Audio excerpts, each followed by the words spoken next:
if it comes down to resourcing, Congress is a massive enabler. On the flip side of that coin, and this is just a word of warning, there's actually a negative consequence to inappropriately engaging Congress. And it is if you ambush your customer with a big appropriation of congressionally appropriated budget that rams a product they don't want down their throats or on a timeline that they can't countenance, you're going to engender the exact opposite effect that you want. I would say that if we had not invested in year one of our company in developing a congressional ground game, we would not be where we are now. And where are we now? Just to like foot stump on this. Yeah, we are entering low rate production into an Army program of record that represents tens of millions of dollars of recurring revenue for our company and our shareholders and stakeholders in exchange for delivering massive value to the warfighter. And that is, I think it's kind of like holy grail territory almost, like, did you win a program of record is kind of the question that people ask. And like definitively, yes, in the case of Reveal. And we are now on the cusp of being the first ever commercial solution to be deployed into the Army's mobile environment. And there's just so much to say, but we would never have gotten here if we had not developed 4 years ago, in year one of our company, a congressional ground game to get Congress actively engaged in supporting programs that we were engaged with. And what did that look like? Year one, didn't know anything. In fact, I wasn't thinking about this very much. I met with Palmer and Brian from Anduril.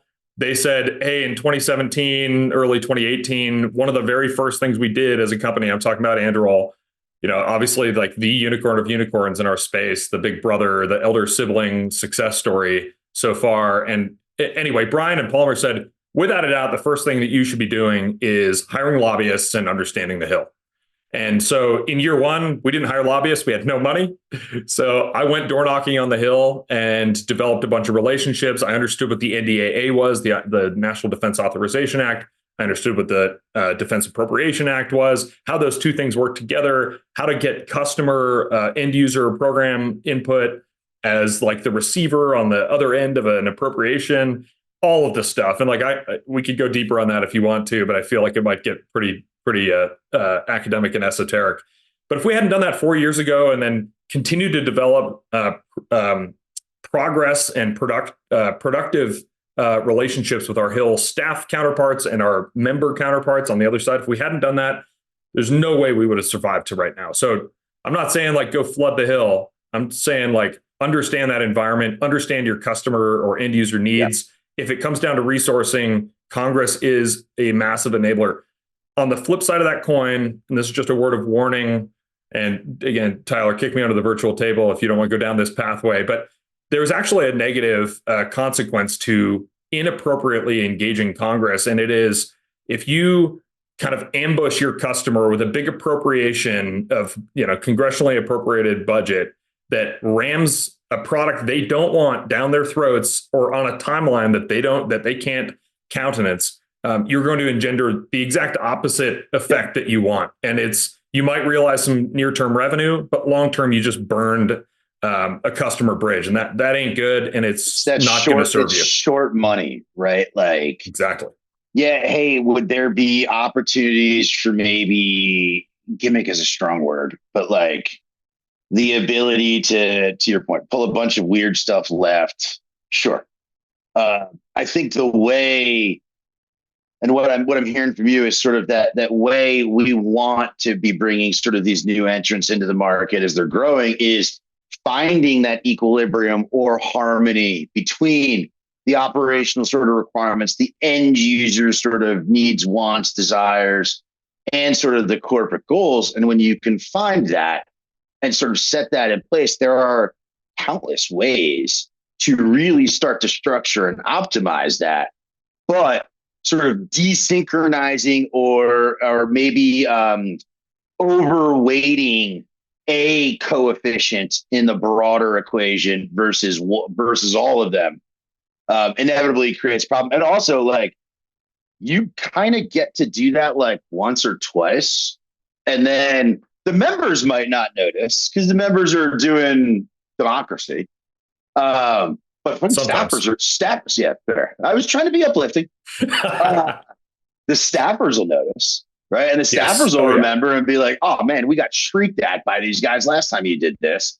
That's right. So yeah, I think there is a responsibility one to just, if you're going to do it right. But taking the sort of the downside scenario away, I don't want to miss this sort of foot stomp on.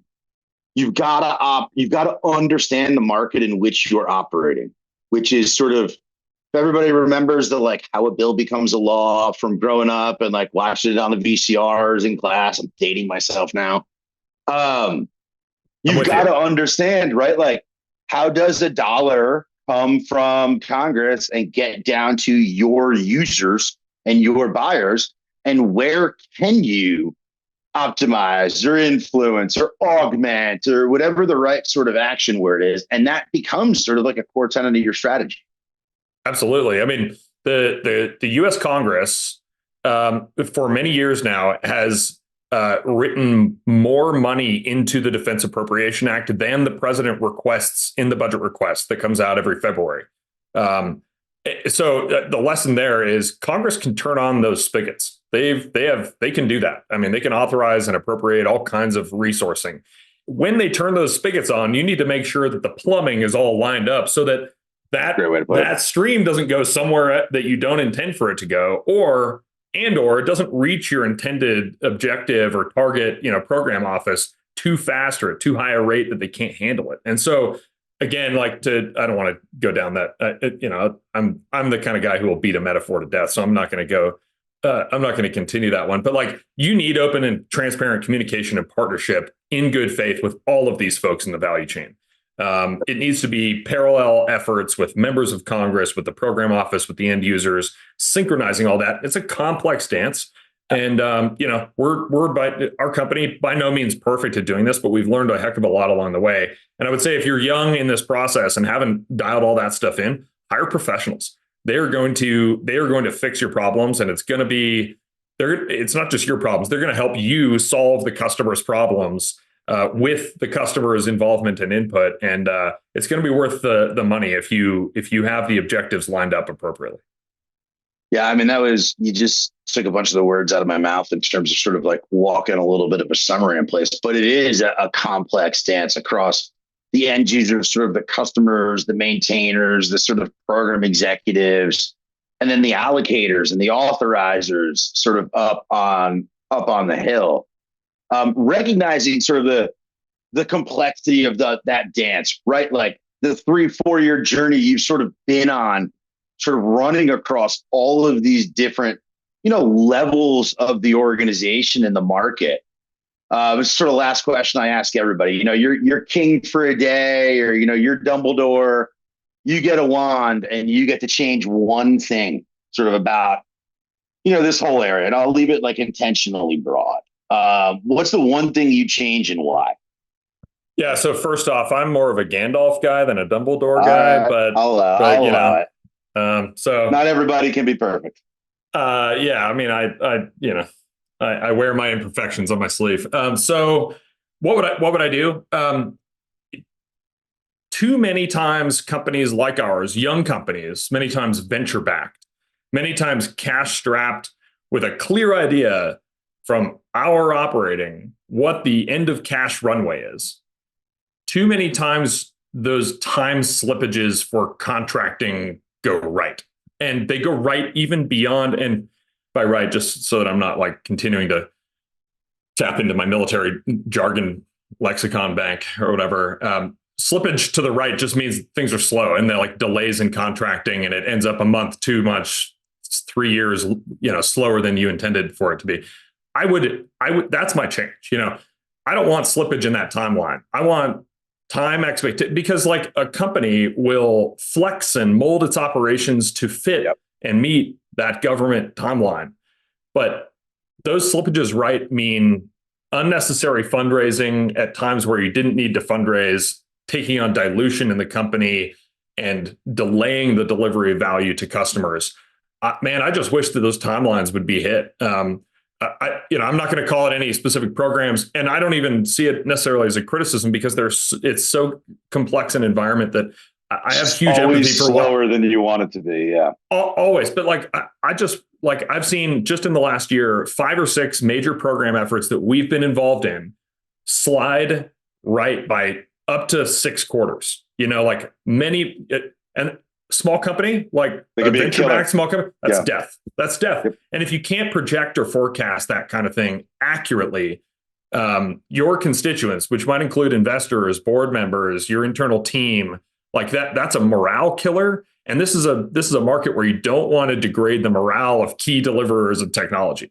So, I'm not criticizing anybody, any specific program, anything. It's a trend. We've all seen it, but man, I just wish that timelines would get hit. Yeah, dude, I love that.